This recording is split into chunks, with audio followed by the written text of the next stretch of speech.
Anda kembali di Apa Kabar Indonesia Siang. Pemirsa, upaya pemulihan bencana banjir bandang dan tanah longsor di Kabupaten Bener Meriah, Aceh terkendala oleh akses darat sulit untuk dilalui.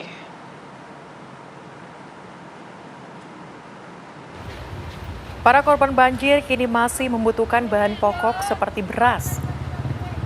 Selain beras, warga juga membutuhkan obat-obatan. Warga pun berharap kepada pemerintah untuk terus mengirimkan bantuan yang diperlukan mereka.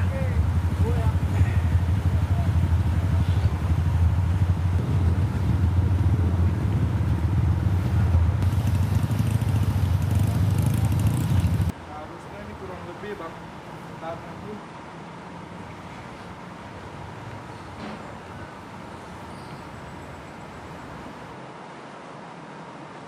Pemirsa, upaya pemulihan ruas jalan Sicincin Malala Balingka di Kabupaten Agam ini terus dilakukan. Ya, jembatan darurat Beli mulai dikerjakan Senin ini, pemirsa. Inilah kondisi jembatan darurat sementara yang sudah dibuat oleh warga bersama dengan relawan beberapa waktu lalu pasca banjir bandang di Malala, Kabupaten Agam. Meski kondisi darurat dengan pohon kelapa, jembatan ini bisa menjadi penghubung antara Malala Timur dengan Malala Barat. Saat ini Kementerian Pekerjaan Umum tengah melakukan pembersihan sisa material atau pondasi dari jembatan darurat Beli yang rencananya akan tiba di lokasi hari ini. Ditargetkan jembatan penghubung ini digunakan pada awal tahun depan guna mempermudah akses masyarakat serta distribusi bantuan.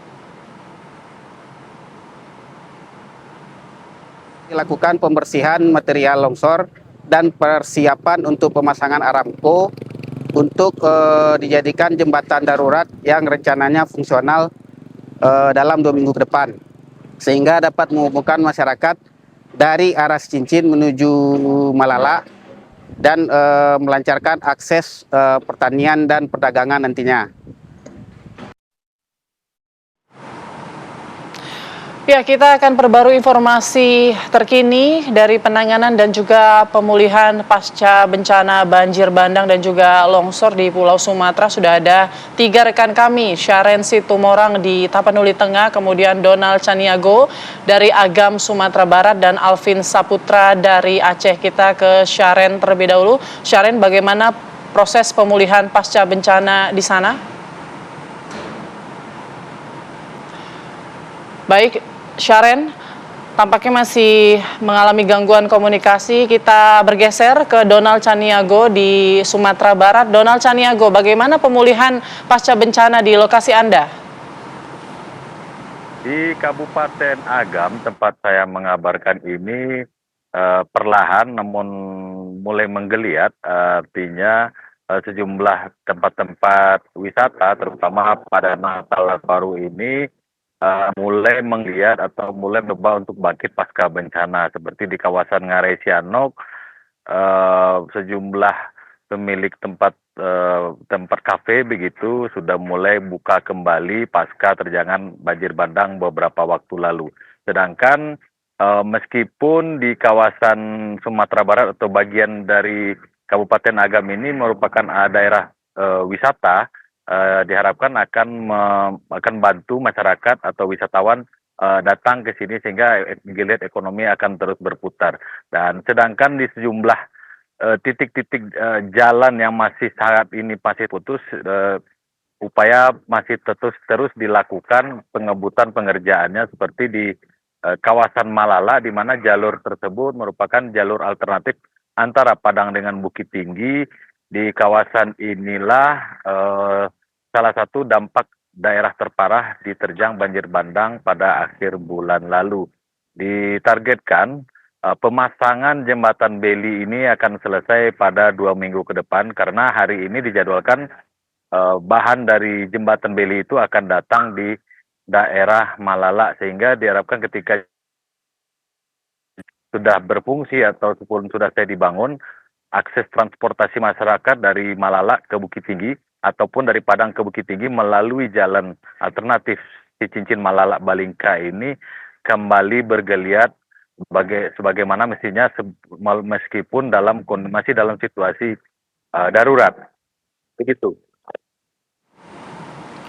Baik, tampaknya memang Jembatan Bel ini sedang dikebut begitu ya Putri di Agam, Sumatera Barat. Kita bergeser dulu ke rekan kami di Aceh, Tamiang Aceh, sudah ada Alvin Saputra. Alvin, bagaimana kemudian pemulihan pasca bencana di Sumatera, khususnya di Aceh Tamiang saat ini?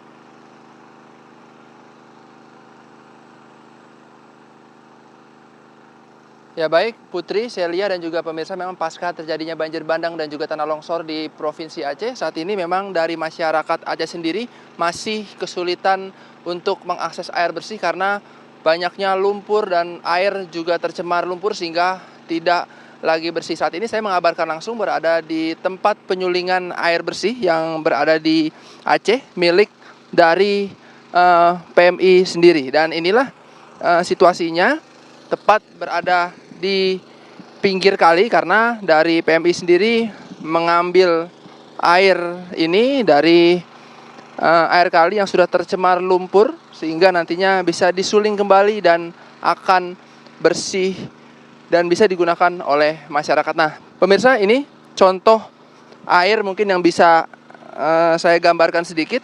Ini contoh air yang sebelum disuling ataupun diambil dari kali, lalu disuling-suling, nanti akan bersih sehingga dari masyarakat sendiri bisa menggunakan air bersih ini. Dan untuk seperti apa prosesnya, kita langsung bertanya kepada Pak Bustam. Halo Pak, selamat siang. Selamat siang, Mas. Ya, Pak. Ya.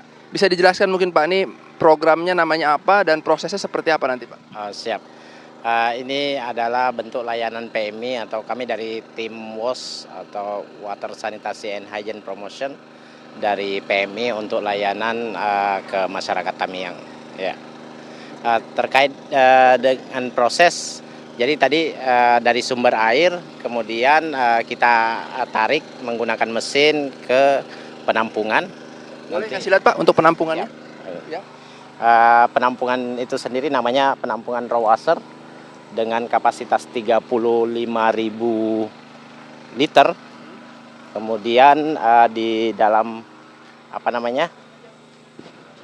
Nah ini Pak, jelaskan Pak. Ya, ke penampungan dulu. Baik, di penampungan ada 35.000 liter yang kita endapkan, pisahkan dari mulai air keruh menjadi air jernih sebelum kita masukkan ke dalam water treatment.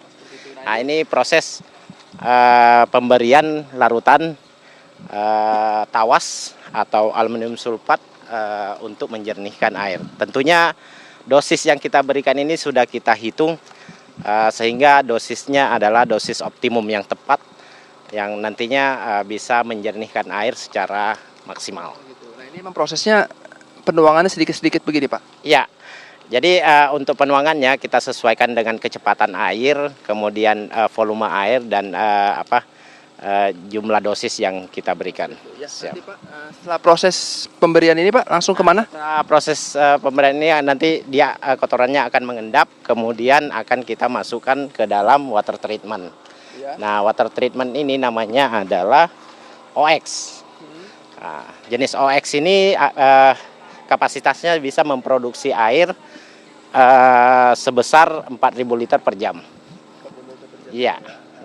Nanti setelah dari sini kemana lagi Pak prosesnya? Dan dari water treatment ini akan air yang kita produksi akan kita simpan ke dalam storage, namanya bladder. Nah, yang kanan ini Pak ya? Storage bladder. Nah, di water treatment ini ada dua proses sebenarnya. Proses yang pertama adalah penyaringan dengan pasir atau silika. Kemudian yang kedua ada 2 tabung kan. Kemudian yang kedua adalah proses penyaringan dengan karbon. Nah ya.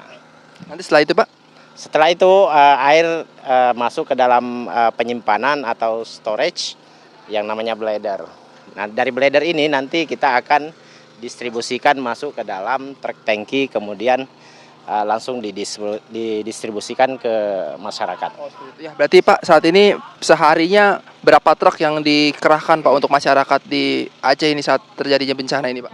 Ya, kebutuhan masyarakat saat ini sangat tinggi, jadi kita upayakan untuk mampu memproduksi sebanyak 40.000 liter yang didistribusikan dengan menggunakan 4 truk tangki dalam sehari. Kemudian standar yang kita produksi ini adalah standar air konsumsi. Jadi kita fokuskan ke air konsumsi untuk masyarakat karena itu yang sangat dibutuhkan di masyarakat. Kalau untuk titik lokasinya sendiri Pak, apakah di pengungsian atau di mana untuk pemberian air bersih ini? Ya, tentunya kita distribusikan ke titik-titik pengungsian. Namun di Tamiang ini pengungsiannya tidak banyak yang terpusat. Sudah banyak masyarakat yang posisinya di rumah sedang membersihkan rumah, gitu kita juga distribusikan ke rumah-rumah. Siap. Oke, siap. Makasih banyak Bapak untuk informasinya. Ya baik, Putri, Celia dan juga pemirsa, itulah memang proses dari penyulingan air bersih ini karena di Provinsi Aceh ini masih banyak masyarakat yang mengeluhkan air bersih untuk dikonsumsi sehari-harinya. Sementara Celia, Putri kembali ke studio.